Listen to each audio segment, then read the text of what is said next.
guys, welcome to my first vlog, the vlogs of cute Mihika. Sir आज मी तुम्हाला सांगणार आहे की आता गरमी चालू आहे, समर सीजन्स आर गोइंग. तर आता मी तुम्हाला काय सांगते की तुम्ही म्हणजे जर आईस्क्रीम खाता जास्त, आता गरमी चालू आहे तर ऑफकोर्सच खाणार. सर्दीमध्ये पावसामध्ये तर नाही खायत आपण, फीवरचं हे असतं. तर मग आता नुसते बाहेर आईस्क्रीम खाणार.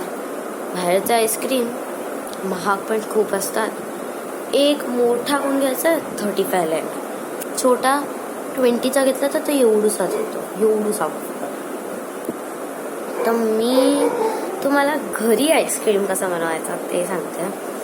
तर तुमच्याकडे कोणतं पण फ्रूट असू दे, बनाना असो, मँगो असो, व्हॉट एव्हर, विचएव्हर फ्रूट असू दे तुमच्याकडे. तर आता माझ्याकडे तर अवेलेबल आहे हे मँगो आहे माझ्याकडे अवेलेबल. आपला हापूस, देवगड हापूस आंबा अवेलेबल आहे, तुम्ही बघू शकता नीटली. तर आता मी तुम्हाला दाखवते की आता मी तुम्हाला एक्झाम्पल देते की आता मी कसं बनवते माझा हापूस आंब्याचं.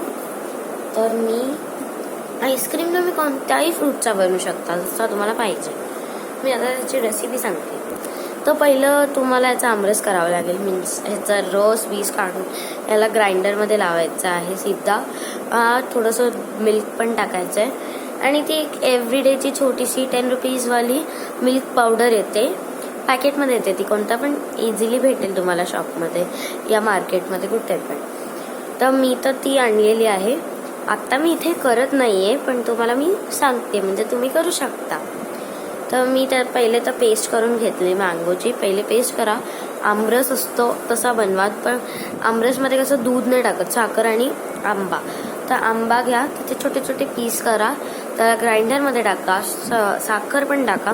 आंबा गोड असतो पण कधी कधी आंबा काही आंबट पण निघतो ना, तर म्हणून त्याच्यासाठी साखर टाका, दूध टाका आणि त्याच्यामध्ये टाका एव्हरीडेची ती कोणते पण याची पण मिल्क पावडर पाहिजे. मिल्क पावडर टाका आणि त्याला ग्राइंड करून टाका, त्याची पेस्ट बनते. जर तुमच्याकडे आईस्क्रीमचं हे असेल, आईस्क्रीम काय बोलतात त्याला, जर आईस्क्रीम होल्डर असेल, मीन्स आईस्क्रीमचं कोणतं पण हे असेल, तर तुम्ही त्याच्यामध्ये ते टाका आणि ते फ्रीजरमध्ये ठेवा.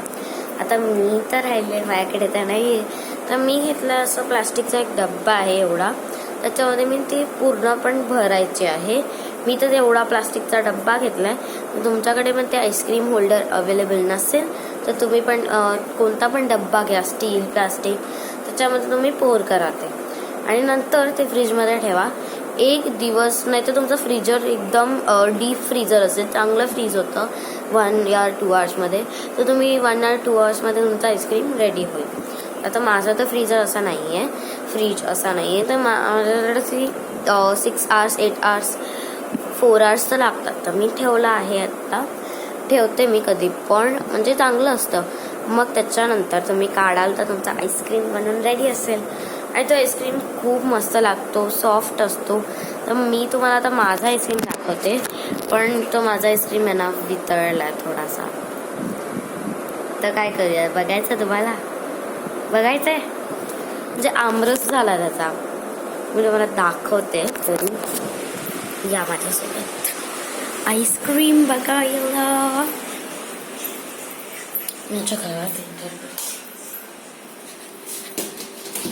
बापरे यार. या आपल्या कोकणातल्या आटळ्या असतात त्या, आणि ही एव्हरीडेची अशी मिल्क पावडर भेटते, एवढी 10 रुपीजचीच असते ती, ते प्राइस लिहिलेली आहे. तुम्हाला चॉकलेट आईस्क्रीम बनवायचं असेल, मला चॉकलेट आईस्क्रीम, ती चॉकलेट आईस्क्रीम लागेल. तर माझा त्याचा आईस्क्रीम वितळलंय, आमरस झालाय त्याचा, तर राहू दे, इट्स ओके. मी मला तरी दाखवते. हा डब्बा उघडणं खूप हार्ड आहे. उघडला डब्बा, ह्याचा काही असा हे झालेला आहे,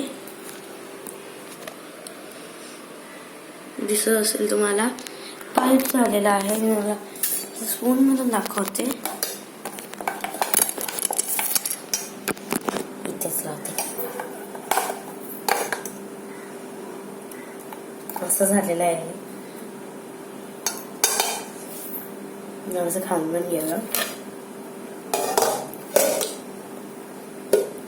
आणि जरी एव्हरीडेची मिल्क पावडर नाही टाकली तरी तुमचा आईस्क्रीम एकदम भारी बनेल. मस्त पण लागेल खायला. तुम्हाला जर बनवायचं असेल तर तुम्ही ही इझी रेसिपी ही मी अपलोड करणार आहे. इझी रेसिपी आहे. खूपच जास्त इझी आहे. तुम्ही घरीच बनवू शकता. चला मग नेक्स्ट व्लॉग मध्ये भेटूया. Bye bye.